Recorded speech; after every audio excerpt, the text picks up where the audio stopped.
Hey everyone, my name is Vince Palco, and we're back for another safety chat. Really excited to have the guests that we have on today. Today we're talking confined space entry, and we have two special guests that are going to kind of share their wisdom on that front. We have Steve Sebastian. He's a strategic accounts manager here at Envirosight. He's been with Envirosight for 16 years and in the industry for 21. Steve, welcome. Thanks, Vince. We also have one of our own, Richard Byrne, with Gprs. He's in our video pipe inspection division. He is our Eastern VPI manager and has been in utility locating / CCTV industry since 2011. So he's bringing a whole wealth of knowledge as well. Richard, welcome to this chat. Yep, thanks, Vince. Awesome to have both of you on the line. Before we kind of get into all the meat of the matter, I always like to go back to the beginning, like what was life without, these video crawlers and whatnot. And maybe Steve, if you can kind of fill folks in, how did contractors and all our, our customers work before we had this wonderful technology? It's kind of crazy, Vince. Honestly, it's, you would think that it's something that was going on for a very long time with robots, but it's been a short amount of time. But prior to that, it was a man entry. I mean, that was the only way to do any kind of inspection, was to send a human being into some of these, confined spaces. That was the options. I don't know about you, but I'm a little claustrophobic, and I would not want to have that job. You'd never catch me doing it. I would quit. I would do a lot of other things. That's not one of them. You couldn't pay me enough. It wasn't too long ago that I was on site with a customer, and we were talking about crawlers and some of the equipment and those kind of things. And there was an older gentleman walked up on site, used to work for this entity, and said, "Yeah, you just can't beat a good crawler." And I said, "I agree, sir. That's what we're here to do today." And his definition of a good crawler and mine were totally different. I was talking robot. He was talking man. And he shared a story of, in his younger days, imagine this, 18-inch pipe. Mm. He crawled an 18-inch pipe full of sanitary water. Oh. Yeah. And I said to him, "Sir, what did you do when, when the flow came, when there was a good bit of flow?" He said, "You put your head down and hold your breath." Oh, geez. Yes. Oh, what a way to kick off the call. I love it. That's what we need, Then and kind of crazy. I've been in that situation before. It wasn't to the point, it wasn't small enough that I had to crawl through the line, but I actually had to go down 20 feet in the sewer, then 20 feet in the brick main to actually insert our crawlers into the target line. Okay. And it was a sanitary line, so in a city, so all the taps coming in, had to dodge it here and there. So it's a sticky situation, and I'm glad for Envirosight's robots at the new lateral launch can get into them situations where I can avoid getting down into those manholes. What's the data on, more of a serious tone with this? What's the data on injuries and whatnot that we help prevent by having this technology, just to kind of set the context for the importance of this? Yeah, so statistically, it averages around 50 deaths. And let's, we want to make sure that, the audience knows that we're really talking about manhole structures. But it's around 50 deaths, around 532 injuries that are happening in these confined spaces. And that's just, think about 50 deaths on an average in a year. With all the technology and the smarts that we have as a society, it's way too high. Yeah. Every once in a while, you'll see it'll pop up, say, on LinkedIn or something like that. You read of a story, and usually it's not one, it's many, because, if the three of us were on site and one of us made a mistake and entered this confined space and had trouble, well, we're teammates. So you're going to follow, even though against your best judgment, it's your friend, it's your team member down there that's having this struggle. And that's usually when it ends up in multiple fatalities, not just one. Sure.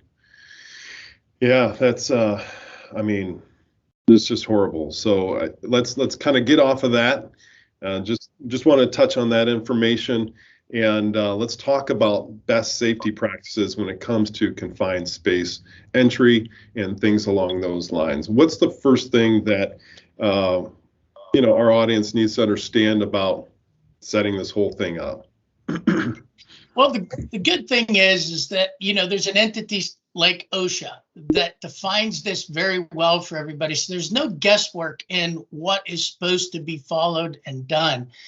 You can get on their website, you can see it, but, it starts with the employee or employer actually getting certified so that they are trained and certified in the entry of a confined space. Then that rolls over into a permitting situation where essentially that word permit sounds like you have to file something with an entity. That's not really what it is. OSHA defines, they have a document that, again, you can access online, and any one of these training courses you're going to go through is going to provide these for you.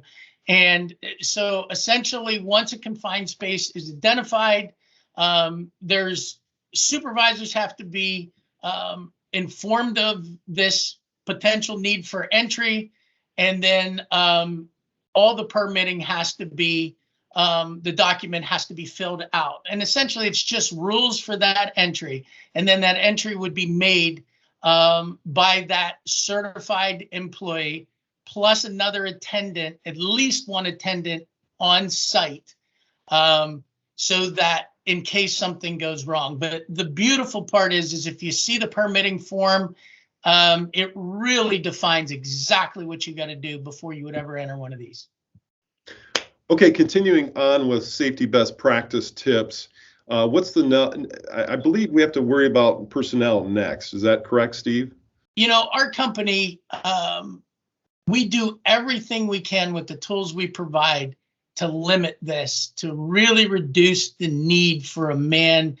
We believe, this is our honest belief, that once a manhole is opened, the technology should follow next, whether it's ours, whether it's, detection devices, but never man next. Lid off, technology next. And Richard, before we take the lid off, I know at Gprs we have certain protocol we do. If you could kind of line that up for folks on what best practices that you do before you even pop the lid, that would be helpful. Yep. So we cone the areas off when we set up the truck. We cone the area off with just 36-inch traffic cones, and then we have the barricades. And then when we pop the lid for the manholes, we have a safety grate that goes over top where we can lower. Once we lower the robotic crawler down in, we can just put that grate over top so nobody can fall in. It makes it like a catch basin grate. So that's a nice piece of equipment we utilize. And so that's the safety measures we use for our robotic crawlers. But we do not do the confined space. We actually sub that out. Okay. It's just too many, like Steve said, there's too many moving parts that need to be in place to get that going. And with the technology out today, it's minimal the need for a confined space team. Perfect. So it's kind of come to the end. We've heard a little bit about confined space entry and some of the thoughts and best practices. Rich, my next question is for you. Thanks to our partnership with Envirosight and the technology that they provide for us, in your opinion, how does Gprs help our customers and employees be more safe through this kind of relationship and what we do for our customers? Yeah, so at Gprs, the good thing we have is we have multiple services that complement each other that keep our customers going home safe. Like Steve said in this whole chat, by utilizing Envirosight's robotic systems, we eliminate the need for any person to enter any pipeline or manhole for inspections. So that's number one. The other main advantage we have is being able to scan for other utilities after we locate the problem area with Envirosight's robotic crawler. This helps keeps the excavator safe while they are digging to replace the problem area that we located with Envirosight's robotic crawler. If we locate a collapse in a pipe, we mark it out above ground, and then our GPR crew comes in, clears that area.